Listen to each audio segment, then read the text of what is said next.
I thought the picture of Trump and Zelensky inside the Vatican at the Pope's funeral was pretty remarkable. Stepping aside from that moment in the Vatican, what's your general sense of the trend on Putin and Trump? Well, it's very hard to read. I would have thought the dial has not moved at all, and that he's very much in the pushing Zelensky into a deal that he knows Zelensky doesn't want to do, but in the end he thinks that between them they can sort of muscle him into doing it. That's why I thought it was so interesting that he had this, I don't think I'd ever heard this phrase, he said he was worried he was being tapped along, which was a kind of interesting choice of words, but I think what he meant was Putin's kind of maybe trying to take me for a bit of a fool. And he hates being a sucker, doesn't he? He hates people thinking that he's weak. Rest is Politics is, as ever, powered by our friends at Fuse Energy. And when you switch to Fuse, you will receive a Trip Plus membership with all the perks completely free of charge. That means exclusive, in-depth bonus episodes, like our interview with the Danish Prime Minister and new episodes we're making on niche subjects, ad-free listening, early access to our Question Time episodes, pre-sale tickets for our live shows, and much more. Just go to getfuse.com/politics and use the referral code POLITICS when signing up. Fuse is offering fixed electricity rates well below the April cap, with typical households saving nearly £150 on both 12 and 18 months tariffs as of the time of recording. And fixing your rate now means you're protected from further rises, which is a rare bit of financial certainty in these very uncertain times. It's a straightforward way to take control of your bills and receive a few podcast bonuses while you're at it. And one bit of policy we can all agree on, cheaper power and podcast perks thrown in. So download the app, sign up with the code POLITICS and visit getfuse.com/politics for full terms and more information.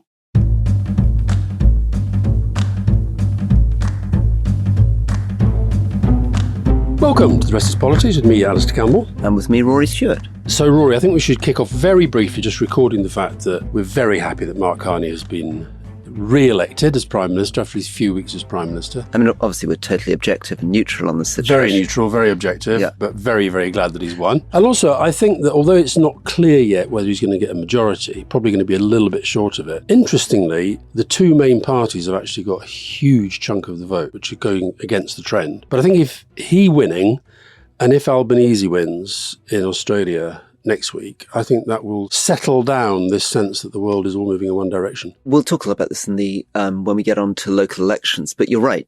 Our story last week with Australia is about fragmentation. The story in Britain is about fragmentation. But sometimes there's a different thing that happens, and it happened a bit when Theresa May went against Jeremy Corbyn. These moments where things seem to be at such a crisis that everybody ends up returning almost the 1960s, 70s pattern of voting for the two main parties and the small parties get driven out. So we'll talk lots about Canada as the dust settles and it becomes clear. But today we're going to focus on Kashmir, Ukraine, and, as you say, the local elections. So I have to say, I thought the picture of Trump and Zelensky inside the Vatican at the Pope's funeral was pretty remarkable. You had Trump on the plane over doing one of his very Trumpian statements where he said he's got to go to the funeral because he won the Catholic vote. And then he sort of gave all these numbers about how he won the Catholic vote. And so I was just in my usual Trump rage mode about that. And then about the fact he was wearing a blue suit and he was sort of fiddling with his phone, and Melania was, she looked a bit appalled at the whole thing. And then this meeting emerged in this one of the most beautiful parts of the Vatican, two very ordinary looking chairs, those chairs you see at conferences and wedding receptions, sort of weddings, that look really uncomfortable. Two chairs like that. Little red chair with brass around it. And they had this, one of the Vatican guys in sort of, the full gear, who was minding either Zelensky or Trump.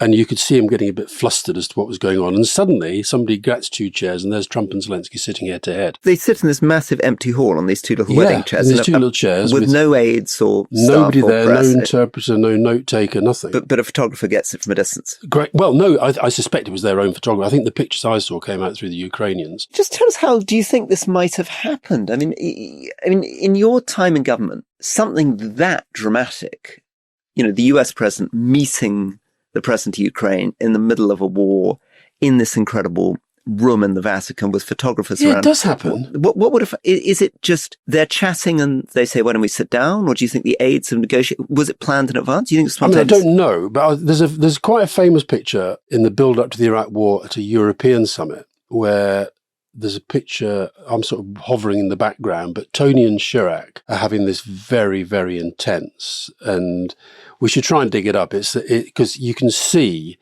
if you didn't know what the issue was, you can tell these are two people who are not agreeing about it. They don't look angry, but that happened sort of organically. So proper spontaneous organic thing. Yeah, basically, look, we're here in the same place. Let's kind of have this out. Okay.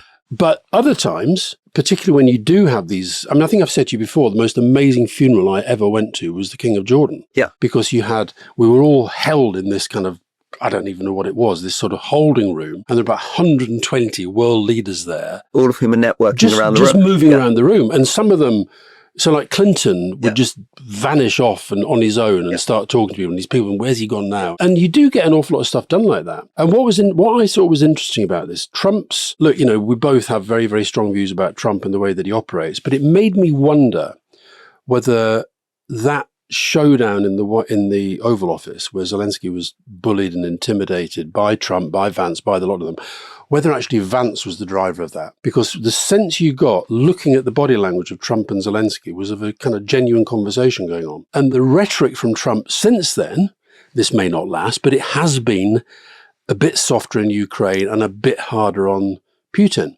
And it came 24 hours or even less after Witkoff, who the special envoy for all the things that Rubio ought to be doing, had his fourth meeting with Putin, literally looking like a fanboy and all coming out and saying it was positive, it was constructive and da-da-da-da. So I think sometimes, maybe I'm just being too hopeful and optimistic, but I got the sense that Zelensky seemed to be able to get through to Trump in a way that he never had done before. Although, of course... And of course, people were saying this was the Pope. This was the work of the Pope. This was his final act. But I guess the thing we never know about Trump is, and the fear is, that it depends who the last person to talk to him is. Totally. We had that stuff in his first term where Cohen, who was his tariff and trade advisor, would think that he'd had a brilliant meeting, totally convinced him, and then 2 days later, somebody else got to him.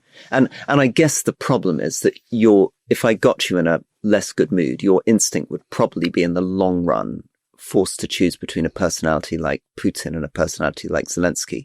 Trump's sympathy is with a kind of Putin type, isn't it? Yeah, well, you were talking, you're going to be seeing Fiona Hill later, and she said that was, whenever he's in the room with a strong man, he feels he has to identify with the strong man. That being said, I think Zelensky comes over as a pretty strong guy. Yeah, and actually Trump said in that first meeting, didn't he? You're a tough guy. I know you're a tough guy. You're behaving like a tough guy. And I also felt sorry for Zelensky in that first meeting. I know he's been criticized a great deal, including in Ukraine, for it. But remember, the advice that he would have received, both from Canadian trade negotiators, EU trade negotiators, is that Trump likes strength. Yeah. He's a bully. You've got to stand up to him. Yeah. So Zelensky presumably went into that first meeting in the White House thinking, I've got to be strong. Got to be strong. But also, the other point I think is worth making, do you remember we said at the time, I think we did a sort of emergency podcast on the back of the Zelensky thing. We said at the time that I think one of the worst things about the whole American diplomatic media operation is this thing where they get the cameras in before the meeting. What was good about this meeting, even though it was only 15 minutes long, was that there were no journalists there to sort of throw questions, because that if a journalist is there and throws a question at Trump, that's where his attention goes. And presumably Zelensky could, I don't know if it's right, but presumably Zelensky could have begun that little quiet meeting apologizing if he felt that was going to help him. Possibly, but then I think Trump would have said, I had a great meeting, he apologised for his not wearing a suit or whatever. I doubt he would have done that. But I think what's happening in Ukraine, it still feels to me like the Ukrainians are under huge pressure to concede an awful lot of things that they don't want to do, and to concede a Crimea seems to me to have, forget it, then the 4 provinces. I think that the sense you get is that Zelensky is up for doing a deal, but he can't afford to do a deal that is seen as a victory for Putin. And, right now, I think what the Americans are asking him to do is way over what he can be expected to do. So, Alastair, I wanted to just update people a little bit on my sense of where we are with the military situation in Ukraine and what options, as you say, Zelensky's got. And I spent fair time yesterday talking to a number of people, including somebody I'm a real admirer of called Jack Watling from Russi, who I keep praising, who spends a lot of time, about half his time in Ukraine, a lot of time in the US. He's also a very good writer. He's good. He's really good. One of the things I think that we need to look at is that in predicting, and we're about to put out this leading interview with Sir Alex Younger, and on Monday. It's going to be great and really encourage people to talk to him, former head of SIS. MI6, I think most of our listeners know. MI6. Sir Alex, you'll find, is more on the optimistic side in a way about Ukraine, because he's saying that Russia has really been through the meat grinder, that it'll be very difficult for Russia to make advances, and that it will be 4 or 5 years before Russia will be in any position to threaten another European country. And that means that if Europe gets its skates on, and if Britain invests properly in defense and Germany invests properly in defense, and we really sort ourselves out, we should be able to contain Putin without the US. Big ifs in there. A lot of big ifs. A lot of big ifs, which we'll get into in a second. So these are the big ifs I wanted to present you with. Number one, we can talk about the current military situation. The current military situation is that Russia is losing a lot of troops, struggling to make much advance. Ukraine is currently losing fewer troops per day, but going into next year, the question is who's going to be better at recruiting? Is Ukraine going to be able to mobilize soldiers recruiting or Russia? And that gets the question of Putin's will and the Russian people's will, and the same with Ukraine. Putin's will is more important in this than the Russian people's will. Whereas I think Zelensky probably does have to take the people's will more into account. And the question of Putin's will is going to be critical, because the narrative that he'll be getting at the moment is, yep, you're suffering a lot of losses, but in the end, momentum's on your side. Keep going, keep pushing, this will be fine. So the message he'll be getting, Putin will be getting at the moment from his intelligence people is, yeah, okay, you're suffering a lot of losses. It's costly, but don't worry, your leverage is increasing over time. Now, there are a lot of unknowns here. What happens if the oil price collapses, for example, which would have a real effect on the Russian economy? What's Trump going to do, which is the stuff that you're going to talk about? And I think that's probably pretty central. And then the final question is, in the situation in which Trump cuts off support, how much trouble is Ukraine in? You know, how much does Ukraine depend on US weapons? How much does it depend on European security? How much can it do on its own? Can I start you, though, on your question of where you think, you know, stepping aside from that moment in the Vatican, what's your general sense of the trend on Putin and Trump? Well, it's very hard to read. If I was just relying upon that meeting with Witkoff and what Trump said thereafter and what Trump's people say thereafter, I would have thought the dial has not moved at all, and that he's very much in the pushing Zelensky into a deal that he knows Zelensky doesn't want to do, but in the end he thinks that between them they can sort of muscle him into doing it. That's why I thought it was so interesting that he had this, I don't think I'd ever heard this phrase, he said he was worried he was being tapped along, which was a kind of interesting choice of words, but I think what he meant was Putin's kind of maybe trying to take me for a bit of a fool. And he hates being a sucker, doesn't he? He hates people thinking that he's weak. And I think that one of the attacks that's been landing through a lot of these Democrats, I mean, people say the Democrats haven't got their act together, and I agree with that. But one of the lines of attack that keeps going in is that actually he's weak. And he's weak to Putin, and he's weak in the face of China, and he's on the tariffs and so forth. So my sense is that something did change. But as you said earlier, he's so mercurial, it can just as quickly change back again. The point I worry about in relation to, you said, what happens without American support and what happens if Europe doesn't step up. I think Europe, right through this whole thing, has talked a better game than it's delivered. I think Keir Starmer has done a very good job with Macron in lead, and I think Merz is going to be very important in this as well. But I still, if I was Zelensky, I think I would be sitting there thinking, I'm not 100% convinced that if the Americans do pull the plug, that actually I will have the support that I need to keep this thing going, even though they have completely changed their defense industry and their manufacturing capacity and everything else. When we discussed this issue a few weeks ago, we talked about a kind of different options for Ukraine. And we had, on the most optimistic side from the Ukrainian point of view, full US support, US security guarantees, US money, US kit. And then on the most pessimistic side, we had US withdrawals, no money, little US kit, and Europe doesn't really step out. Ukraine's on its own. Yeah, and the coalition of the willing becomes a rhetorical device rather than something that really means something. And situations changed in the last few weeks. We can now see more clearly that obviously there's not going to be US money. We know that for sure. It's now clear that Zelensky's not going to get all the American kit. So America has now made it clear it's not going to supply any more Patriot missiles, which is a real problem for air defense, keeping back those Russian planes. It's also becoming clear, we know now, that Macron was completely wrong. There will be no US security guarantees for Ukraine. So you remember when Macron went to the White House, he came out saying, I've been talking to Trump.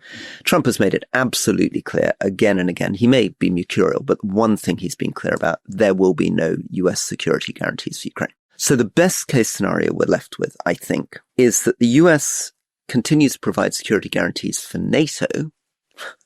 I mean, it's extraordinary that we're saying that's our best case scenario, right? So that Europe is confident that mainland Europe would be protected by the United States, and therefore Europe can take some risk and move support forward to Ukraine. If they don't get that, they're going to think, well, we can't actually move brigades, training, support, equipment forward to Ukraine because we're actually going to be vulnerable from a Russian attack on the rest of Europe. So if the US will really guarantee NATO, Europe can move some support forward, but there's still problems. And the biggest problem probably is in the missiles which are currently being fired. And, people like Jack Welding are really interesting in this because, of course, he has to be careful because he's having classified conversations. So what he would keep saying is, Rory, honestly, you and Alastair cannot know exactly what's happening because we're not going to tell you exactly what's in the European logistical supply or what's in the Ukrainian stockpiles. But at the middle of this is this thing called guided multiple launch rocket systems. And these are things which are, HIMARS, for example, these are things manufactured in the US or with a lot of US ownership over them, and they're governed by US law on arms exports. And there is a strong possibility that Trump may stop supplying them, either because he doesn't want the war to continue, because he's got that gut instinct that you've talked about in the past, which is he wants to lift sanctions on Russia, do business with Russia and claim peace, or because other people in his administration, like Waltz, his national security advisor, are saying we need this kit in Asia Pacific to take on China. And is this the stuff that the Germans have got? Right. So German Taurus could do this. Right. But again, there's a lot of questions about will Germany give permission for it? And how's the data link going to work? Because some of this stuff is connected to American satellites. And where is the logistics supply line and who's going to provide the training? So there's a lot of questions about getting Taurus into the gap. If you can't get these kinds of things operating, what they're currently doing is keeping Russia well back from the front line. I mean, these missiles are making sure that Russia's logistics, supplies, planes are all... And presumably Putin's waiting so that protective shield, as it were, goes, and then he thinks he's full on. Because the one thing Alex Younger says is Putin has never, ever changed his core objective, which is basically to wipe out Ukraine, to take the whole of Ukraine. Absolutely. So that will be the moment people really begin to worry. And that's the moment at which I guess nobody can really predict because there are so many ifs. Will Putin blink? Probably not. Will Trump let Russia off the hook? My suspicion is he probably will in the end. Certainly has the capacity to, yeah. Will Europe step up? Will Europe step up? Now, then, to you on that to finish. Well, I think they want to, and I think they want to talk about doing so as part of the pressure that goes on Putin. But I think if you think about some of the economic considerations of the sorts of sums that we're talking about, I think a lot will depend on Merz once he comes in.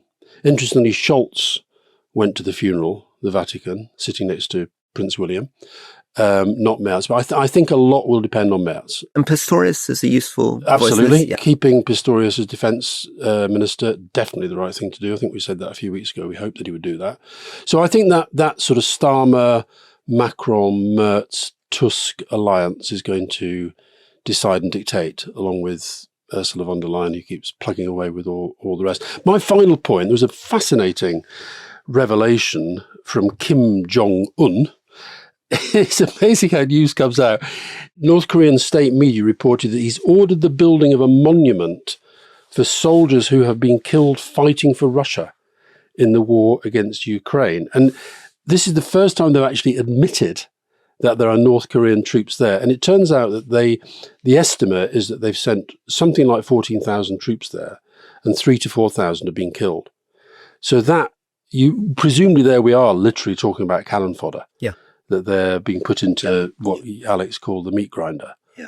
But it was, I mean, what a way for that to come out. I mean, I'm sure they've been denying that North Koreans were there, and then suddenly it says, suddenly there's a monument. we're building a monument to them. Yeah.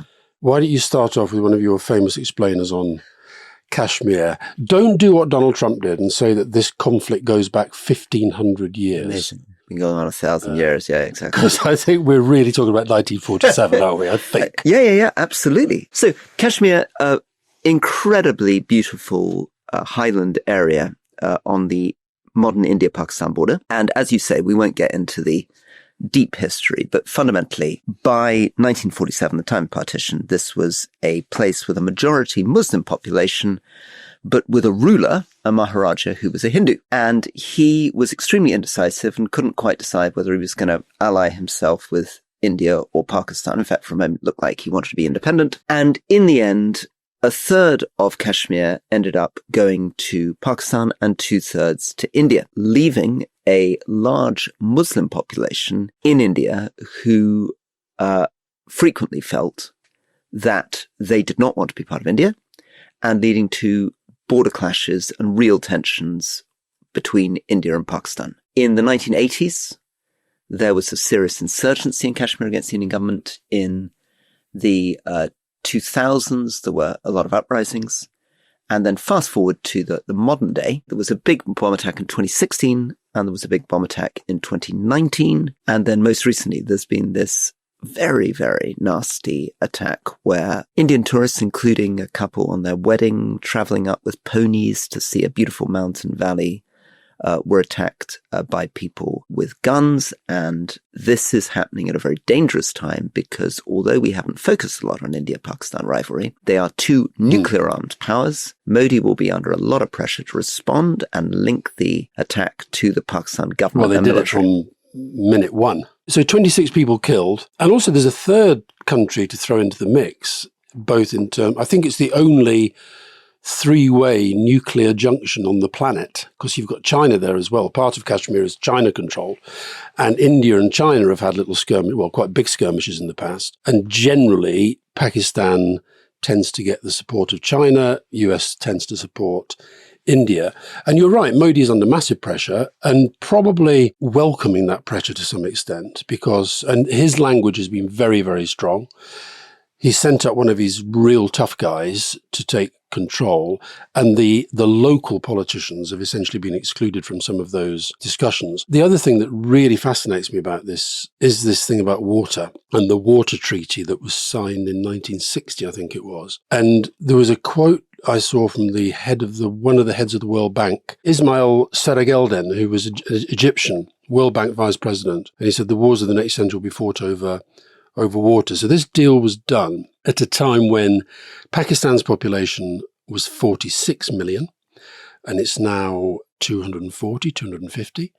India's population was 436 million, and it's now 1.4 billion. And 300 million people rely on their water from this flow of water, this Indus River basin. And the other thing I hadn't quite realized, you know this area way better than I do, most of that is coming from glaciers that, thanks to climate change, are now melting away, and they've lost something like 80 tons of water. So India threatening to stop the flow of water into Pakistan. They've threatened it before; they've never done it, but if that did happen, that's going to be even more dangerous probably than the fighting that's going on now and the skirmishes on the line of control. I think two other things to add in. One is I was very surprised looking at the figures how much the relationship between Pakistan and India's economy has changed so quickly. So in 1989, the average person in Pakistan was twice as wealthy as the average person in India and twice as wealthy as the average person in China. So about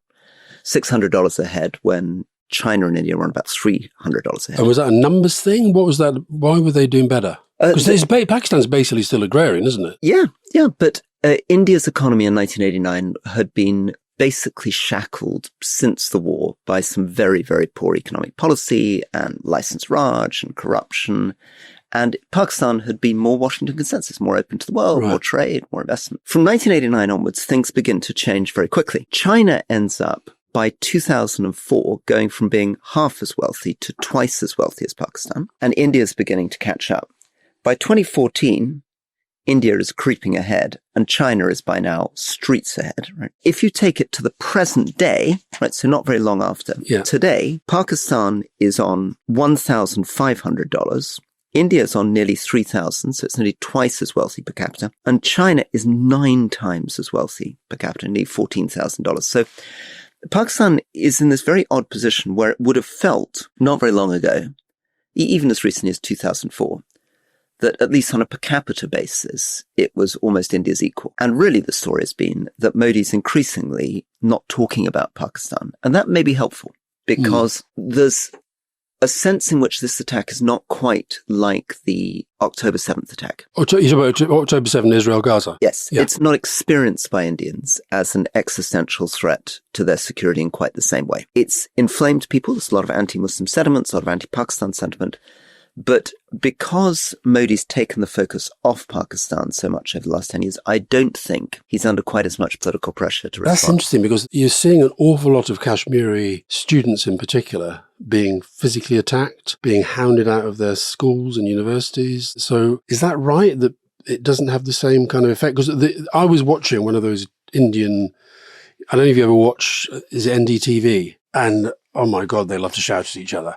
At any time, at the best of times, but this was really, it felt like on the verge of violence. So one way in which the comparison that you're making works is that, like in Gaza, there's been a period for some years now where people have thought of Kashmir as very peaceful. Well, Modi's had a deliberate tourism strategy there. Absolutely. And the numbers are quite dramatic. The numbers have really gone up. So he did this thing which was very controversial, which is he took away the autonomy of Kashmir. He made it a federally administered territory, which means it's run much more directly by Delhi. Yeah. Brought in all the tourists. And so for many Indians, they've seen it as a particularly peaceful period and people stopped thinking really about Kashmir.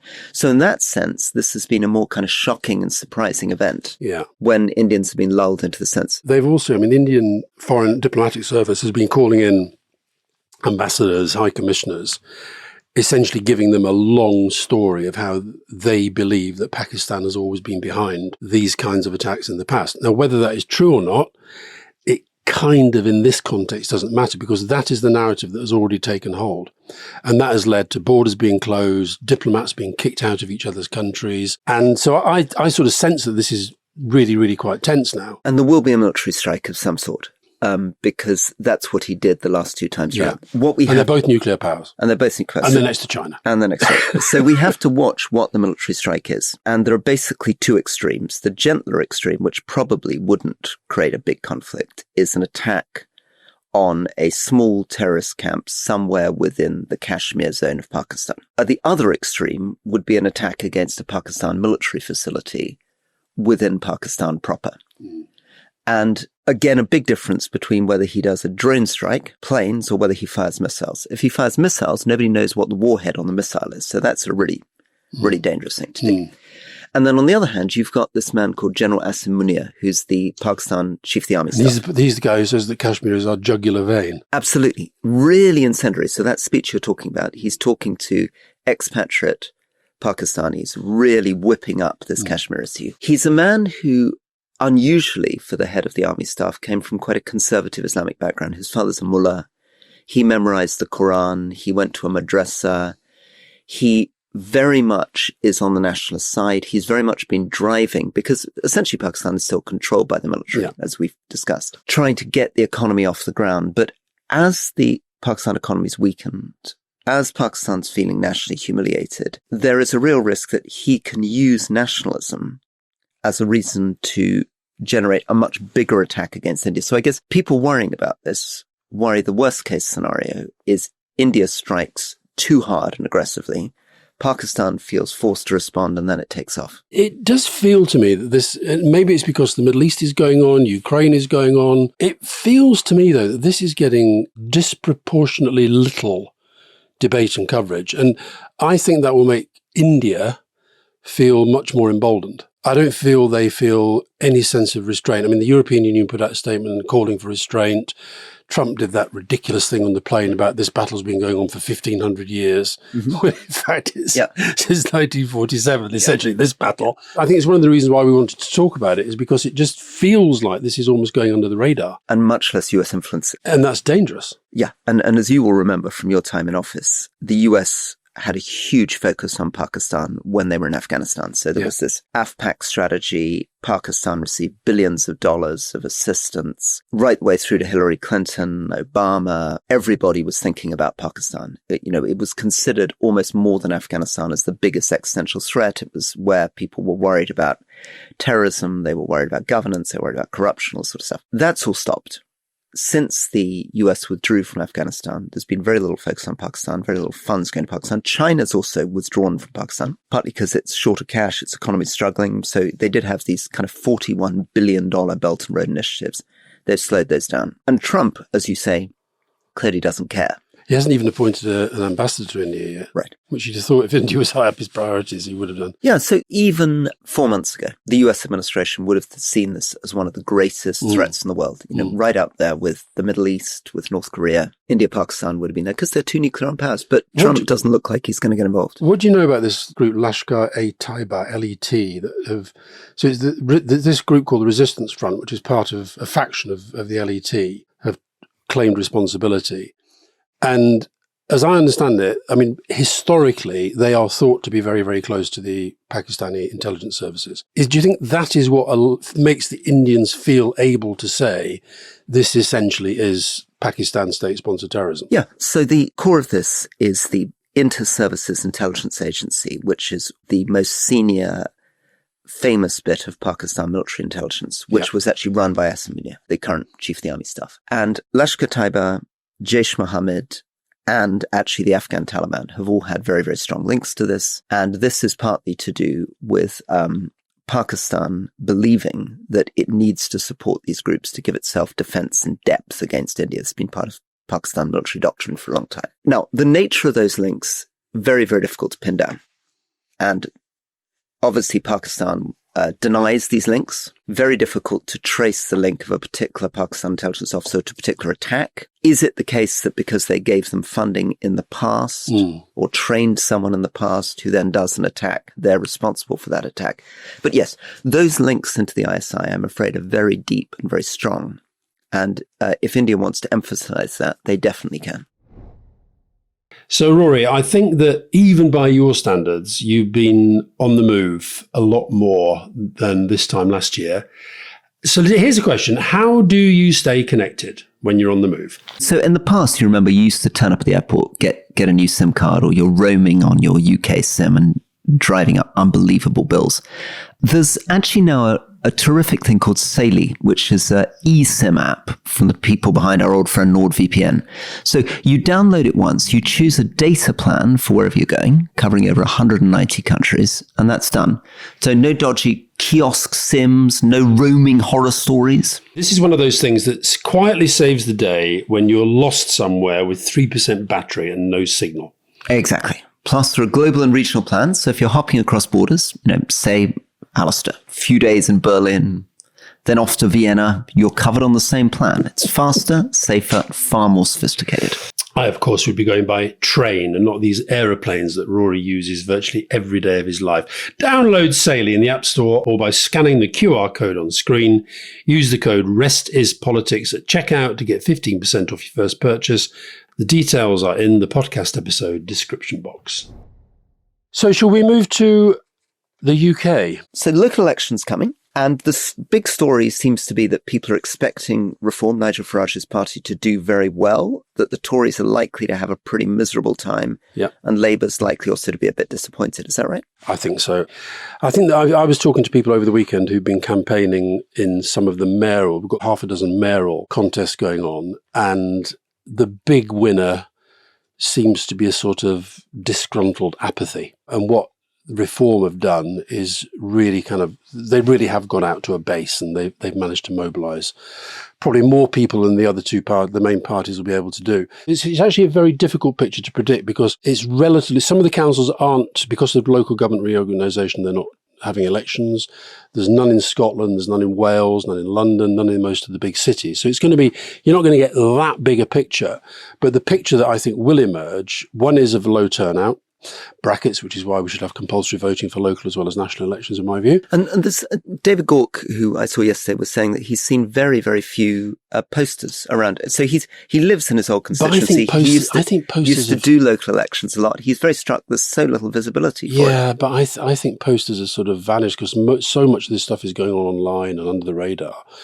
But I think a lot of the councils are going to end up as no overall control. That is where you're going to have this tension at a local level as to whether the Tories go into coalition with Reform, because a lot of these councils, some Tory councils are going to go to no overall control. Some of these mayoralties are going to be won by Reform. Got no doubt about that. And that, you see, I felt at the last election, even though Farage only got 5 MPs, now 4, there's no doubt that has helped Reform. And if they now get a couple of senior executive positions, one of which will be the ridiculous middle finger giving Andrea Jenkins, but that then gives them the next level of that platform.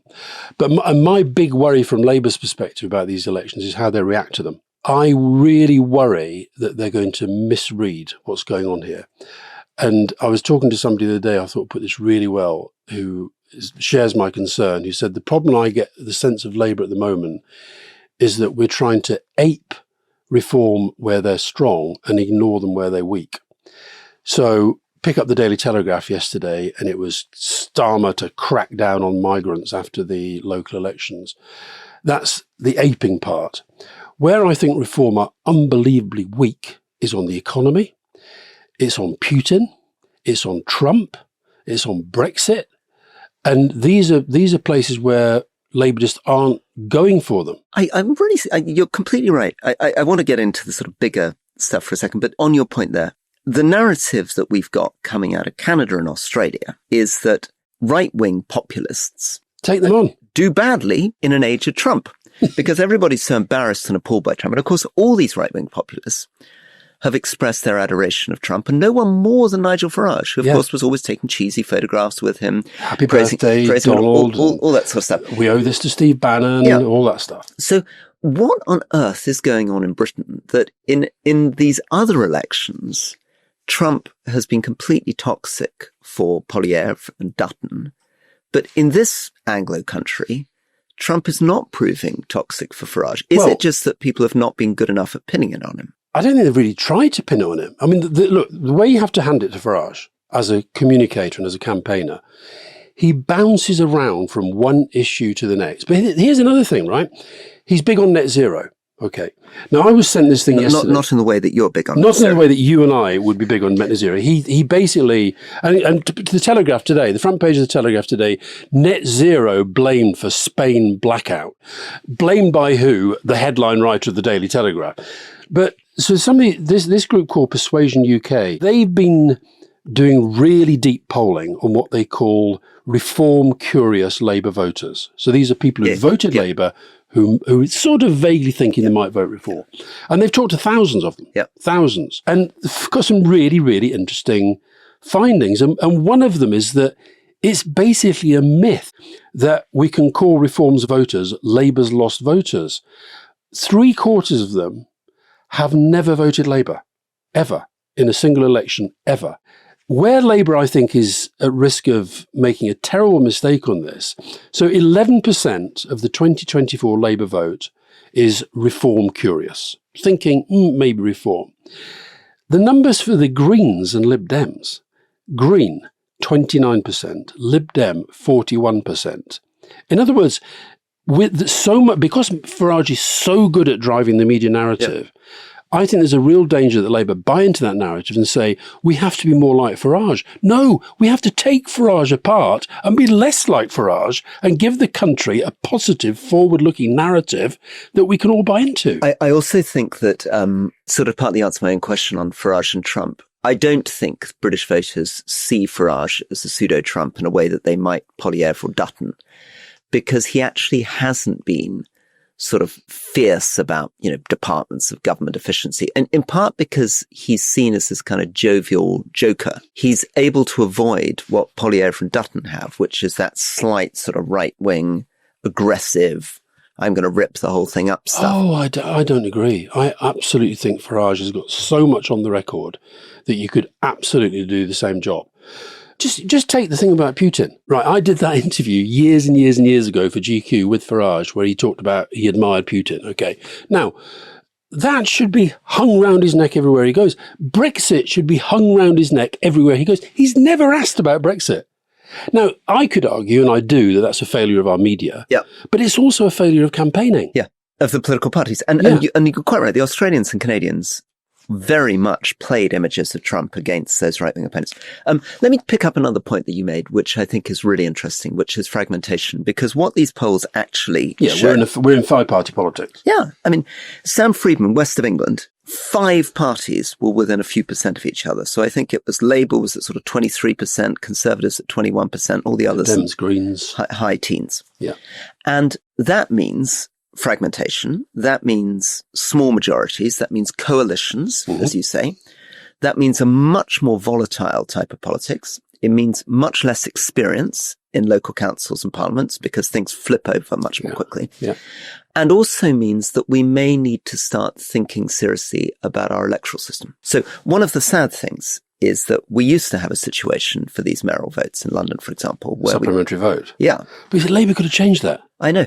Johnson did that. I know. To help himself. And Labour could have changed it very simply. Yeah. And they're going to lose one of these mayor elections. They're going to lose because they didn't change it. It was so weird. It was so weird. And of course, I could see the problem. And the problem was that when I was running to be the London mayor, there was a moment where I could sense that Sadiq Khan thought, okay, there's a very narrow chance that Rory could do this because he could do a Macron trick. He could come second to me in the first round. I don't make 50%, and then he could pick up the other votes that come through. So actually Labour nodded through that Tory change. Yeah. And then the second thing is what's happening with local democracy, because as an MP, so many of the issues that mattered to constituents are local. Very local. Yeah. Well, you know, what do Cumbrians really care about? They're really caring about local housing, local schools, local roads. All this stuff is very, very local council business. This is why I think 2 things to watch on the vote. One is this will probably be the first election where the 2 big parties are below a half. Okay? That's already happened in the polls, and we're going to see that then in the turnout. But the turnout is going to be incredibly low. And I think, again, that is because we haven't built enough of the argument, the connection between voting and delivery. And that's what feeds this kind of populist message. You know, Farage's message, he's been going around the country basically saying, he deletes the place and just says, Oxfordshire is broken. You know, Staffordshire is broken. Right. You know, Burnley is broken. Right. And he goes there, he has no solutions whatsoever. Yeah. None. Yeah. But I never see him properly taken apart by people over these arguments, over other politicians. And of course, the other thing with Brexit and Trump, I understand why, if you're the Labour government right now and you're trying to avoid having to choose between America and Europe, you're trying to get something out of Trump, so Keir Starmer's trying to sort of keep and maintain a relationship, you maybe think, well, Keir Starmer, David Lammy, don't want to have a Farage strategy that's about linking him to Trump being a negative. But it doesn't mean you can't have campaigns doing that by other people. And likewise with Brexit, if you don't want to talk about Brexit, then don't be surprised if people forget that Nigel Farage was a big architect of this disaster that's taken, 5% out of the economy. So my final thought, we'll limp out of this election with a low turnout, a fragmented vote, far more votes going to almost unknown reform candidates who are going to come into these quite responsible positions in local government, big budgets, some have got £750 million a year budgets, responsible for the things that really change individual lives. And it'll just be seen as part of the national game. Part of the national game. And we see in France, how a mayor of Bordeaux can really turn Bordeaux around. In the United States, a great governor can transform a state. Switzerland, where I've, been a lot in the last few months, you can see local democracy really operating well. When is Britain going to crack the fact that politics is local, our interests are local? It doesn't mean it's one size fits all, but in Cumbria, for example, I saw again and again that if you were trying to sort out how to deliver housing or a renewable energy project, if you involve the community from the beginning, made them feel ownership, you'd actually get the stuff built. It's actually a way of speeding up infrastructure, not delaying it. So where is the radical thinking about how to make democracy work? I mean, one of the reasons why Britain feels broken is people are so distanced from it. If the only thing they see is a tweet or a Facebook post, as opposed to what we got at our best in Cumbria, which is saying, okay, look, there's something you're really angry with, affordable housing. We're sitting down in Crosby Ravensworth. Here's a brownfield site. Here's David, who's going to lead the plan. This is where the money's coming from. This is what our financial options are. Suddenly, everybody has a much more positive view. It's no longer, this is rubbish. There's no housing for our kids. There's no growth. They see the houses going up and they're involved in designing Well, the charity event we were at last night, Kim McGuinness, who's Labour mayor up in the northeast, was there, and she was saying, and I completely agree with this, the answer should be more devolution.